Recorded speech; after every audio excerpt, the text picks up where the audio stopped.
morning, good evening, whatever it is for you guys. I hope you're having a fantastic day. Welcome to Sandy Bottom Homestead. I'm glad you could stop by because I gotta look at my Brussels sprouts. It's time to check in and see the hybrid versus heirloom situation and really take a peek at it. But first, I want to show you something that I did in the garden today.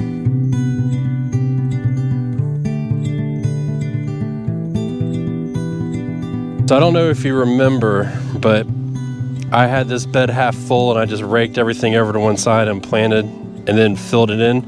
And it worked out so good that we decided to do it once again. So we added just what we need, another row of bok choy and an entire row of kale. And we'll even come back in and we're gonna fill in the gaps here. You can see that some of them are pretty low in the ground. There's a little bit exposed, but we'll add the dirt on top and it should be fine. And we still need to add our drip line, but that'll all go in shortly. So I figured, why not? Now, a crazy thought on my part was, if one row of bok choy was too much in the spring, why would I plant 6 rows? I don't know.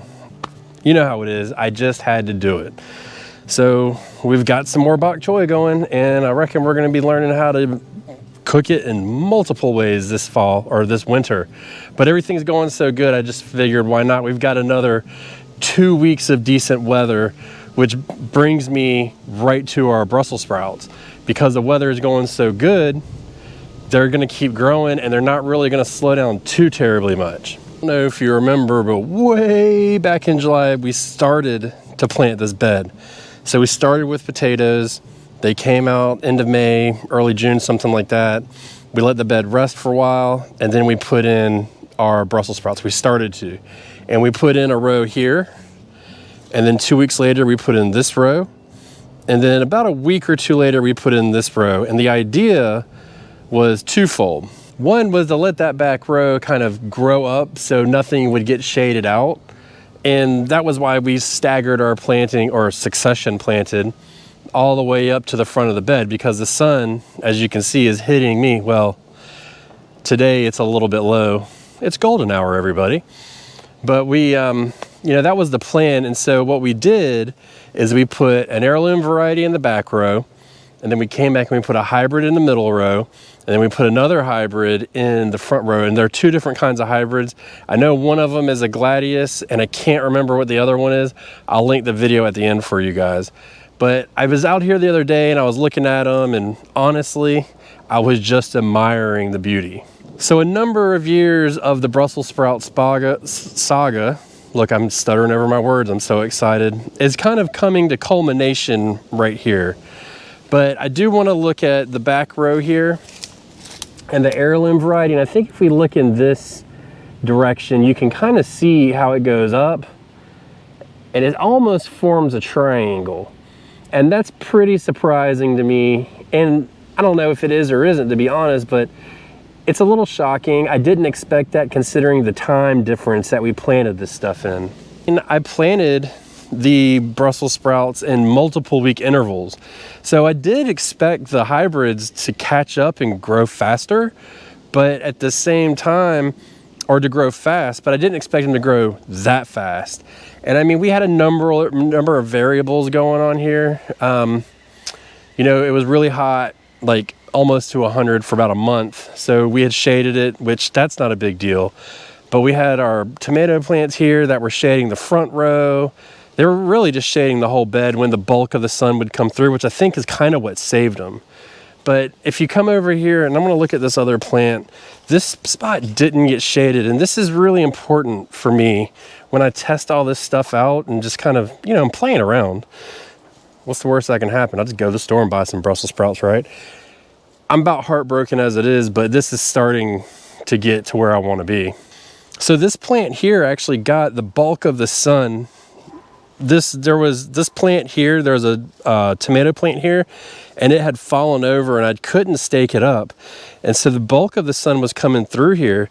And look at the difference in this plant. I mean, we have Brussels sprouts forming on it, which is the best news I've ever gotten. Well, not really. I mean, the birth of my son and the marriage of my wife was pretty good.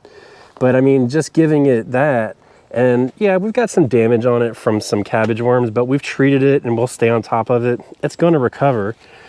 But you can see like this heirloom back here, I think it just got shaded out, because then you've got this other one next to it, which is probably twice as big. But it's twice as big as the smaller one. So here's my question to you. First of all, actually there's gonna be two questions, pop quiz. What are your feelings about hybrids versus heirlooms? Because for me, let us know in the comments below. But for me, for a long time, I started to garden in case there was like no food anymore, and everybody was kind of, you know, it was hard to get food, which turns out we kind of went through that kind of during COVID. But I did it so I could learn how to grow foods for when that day came. And the goal was to save seeds, which I do save seeds. But if I save hybrids, they won't come back as what it was. They'll come back as a parent plant, unless it's a stabilized seed.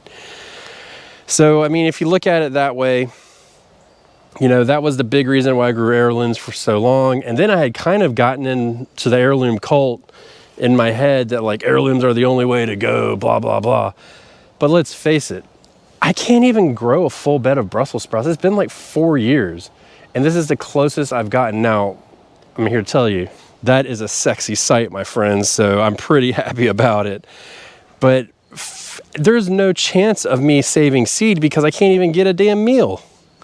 So what's the problem? So I use the hybrids in this case. I went and got some because I'm not going to save the seed. I don't care to save the seed. I get enough seeds in a pack, and this is something I've learned over time. I've got enough seeds in a pack, honestly, to last me 3 years worth of growing at this magnitude. So I've got plenty of seeds. I can get more seeds as of right now, so I'll always try to stay stocked up. But I'm not going to save the seed. And the other thing with the hybrids is a lot of times they're disease resistant, they get bigger harvests, and they grow faster. And I didn't believe the second part, or the third part of that, which is they grow faster. I didn't think that at all. I didn't think that was the case. I mean, you can look at this bed now and say, yeah, but the back row got shaded out. And yeah, it is now, but this was the only thing in the damn bed for 2 weeks. It should have caught up. And when I put them in the ground, they were smaller than these. So, I mean, look at this. This is crazy. I mean, the leaves are smaller here. They're bigger here, minus the holes. You know, and this was a different variety. I mean, look how big that leaf is in comparison. You know, as we go down, there is a hybrid or an heirloom right there that is bigger. Let's go look at the size of this leaf. And this is important. So that's the size of the leaf in comparison. Ask yourself, why is that important? And this is something that I've learned as well. I gotta take a breath for this one. Cabbage, broccoli, cauliflower, Brussels sprouts, all of those. The bigger the plant, the bigger the harvest, right? The bigger the leaf, the more energy it can take in from the sun, the more it can feed itself, the bigger the harvest. That being said, I'm kind of sold. So my second question to you is, what are you guys using in your gardens? Because this is absolutely amazing to me. Are you guys using hybrids or using heirlooms? Do you switch back and forth? What are your preferences? Because I'm super curious about it. I low key, actually it's not even low key. I've talked about it ad nauseum on the Backyard Gardens podcast as well. I've been obsessed with this hybrid versus heirloom thing. Now, the one thing I will say about the heirlooms, and you're gonna think I'm crazy, and that's okay. There's a piece of heirlooms that I love. And that's the fact that it's the history of the seed. It's stable since I believe it's like 1954 or something like that, where it has not been, you know, hybridized with anything else since then, and it's stable, and it's a piece of history that our ancestors grew and they've passed down from generation to generation to generation. As I'm going to plan to do with some of my seeds that I save, there are some, and I would like to do more in the years that become Ben's seed, and you know, Ben's collards, Ben's mustards, stuff like that we save, and I pass down to my son that he would do as well, and pass down through the generations if he would like. Now that is something that I don't know if you can put a price on it.